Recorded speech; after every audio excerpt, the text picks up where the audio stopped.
자, 여러분 안녕하십니까. 오늘 뉴스 또 괜찮은 게 나와 있어갖고 한번 같이 보도록 하겠습니다. 자, 지금 말하면 지금 22년도 하반기 불경기죠. 예.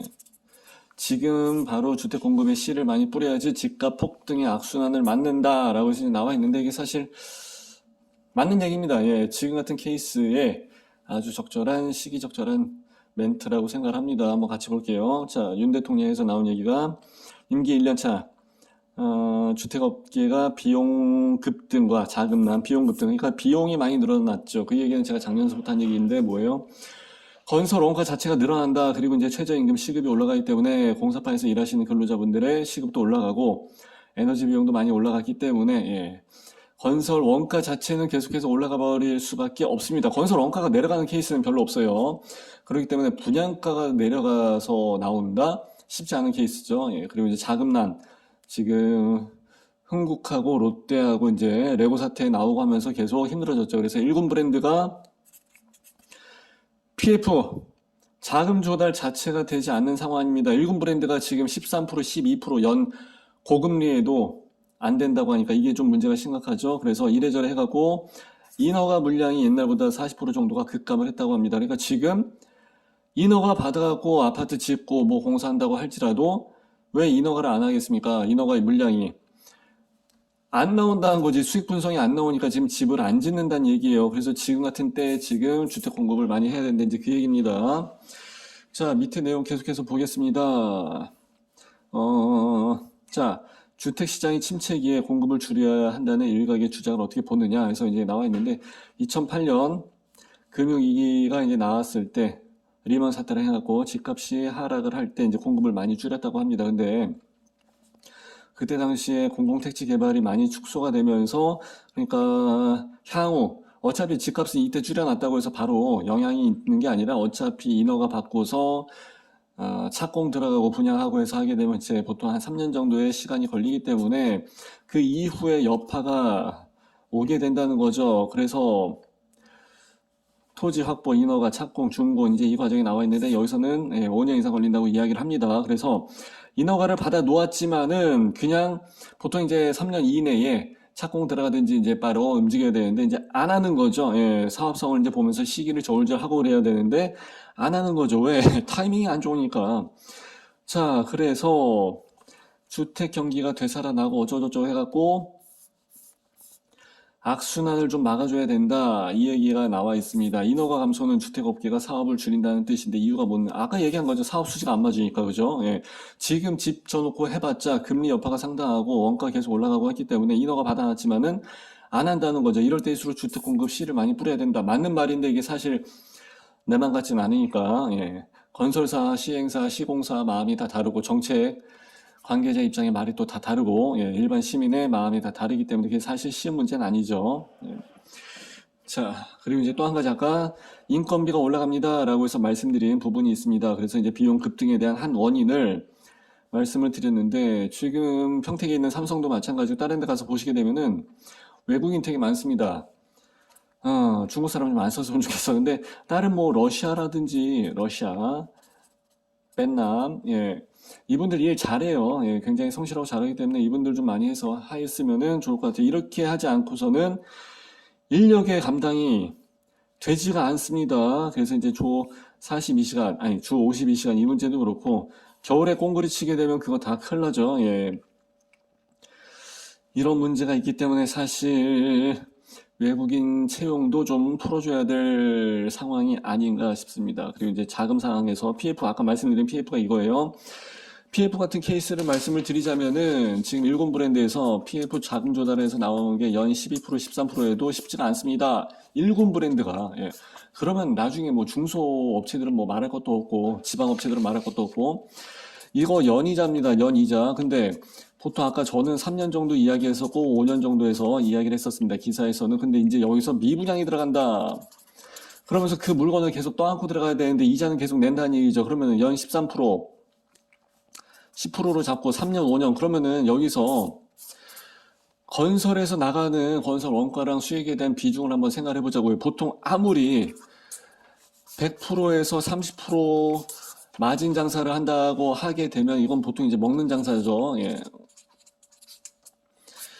그렇게 건설이 많이 남는다 할지라도 3년 동안 10% 그러면 30% 여기서 금융비용으로 다 까져버리고 나가는 거예요. 끝나는 거예요. 그러니까 수익성 자체가 나오질 않는다는 얘기죠. 수익성이. 그래서 이 사람들이 인허가 받아먹고서 지금 집을 안 짓는 거예요. 그래서 주택 공급에 씨를 많이 뿌려야 되는 것은 맞긴 맞지만 이 사람들이 움직일 만한 여건이 조성이 되지 않는다는 거죠.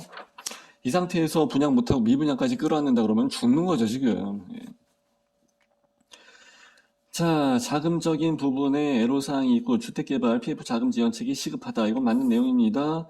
일각에서는 이래저래 170조에서 140조 정도까지는 자금이 풀려야 된다라는 이야기도 하고 그렇습니다만 그 내용도 역시 쉬운 내용은 아니고요. 자, 가격을 낮추면 미분양을 줄일 수 있는 거 아닌가. 근데 이게 가격을 낮출 수 있는 그 여건이 되지를 않기 때문에 이건 기존 절대 환경 설정 자체가 이렇게 되어 있는 셈이에요. 그래서 이걸 낮추기가 굉장히 어렵죠. 지금의 문제가 분양가가 문제야? 아니, 분양시장의 규제, 청약에 대한 규제, 그리고 양도세 77%, 이런 거, 여러 가지 그 부동산 시장에 적용되는 정책적인 부분에서 미분양이 많이 나오고, 여러 가지 경색,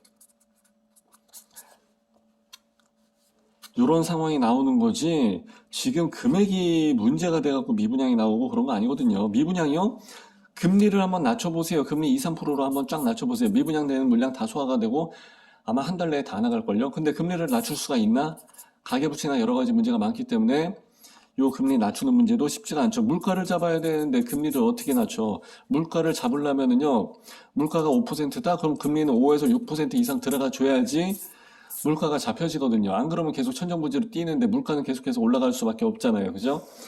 전쟁 났으니까, 그죠? 에너지 위기, 가스 위기, 뭐 여러 가지 석유도 마찬가지 이런 부분도 있고, 중국에서의 문제, 내수 경기 진작 문제도 있고 하니까 이거를 풀래야 풀을 수가 없어. 계속 올라가는 상황이니까 계속 금리로 커버할 수밖에 없는 상황이죠. 그러다 보니까 이 문제가 해결이 되지 않는 상황입니다. 자, 분양가 규제는 소요 공급에 따른 정상적인 가격 형성을 저해하고 시장을 왜곡한다.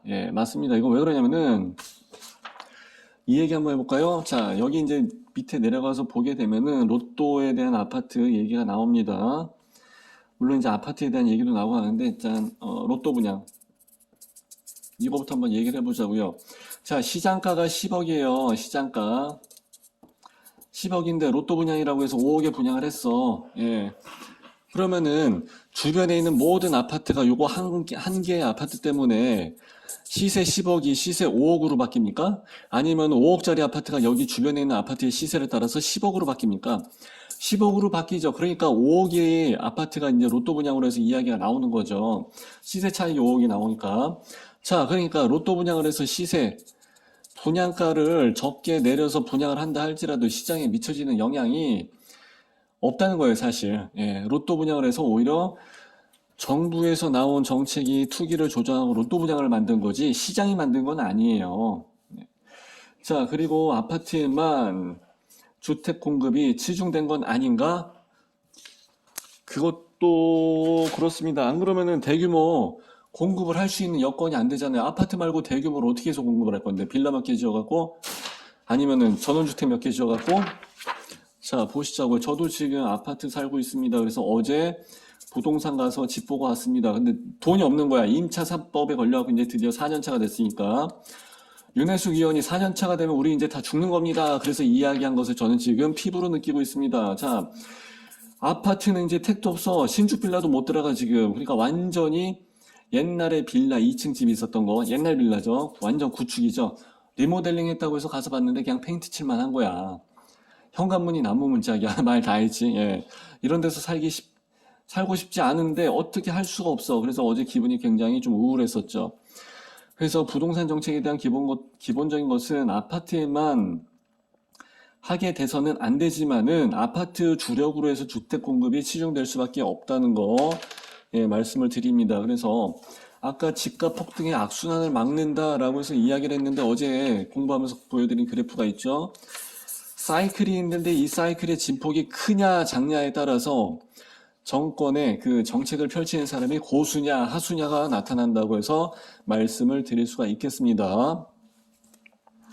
자, 일단은 지금 공급이 감소가 됐기 때문에 집값은 계속해서 상승이 될 수밖에 없는 상황이고, 텀이 길다 보니까 이 사이클이 진폭이 커질 수밖에 없죠. 예. 사이클 이 높낮이가 커지게 되는 그런 상황이 될 수밖에 없죠. 예.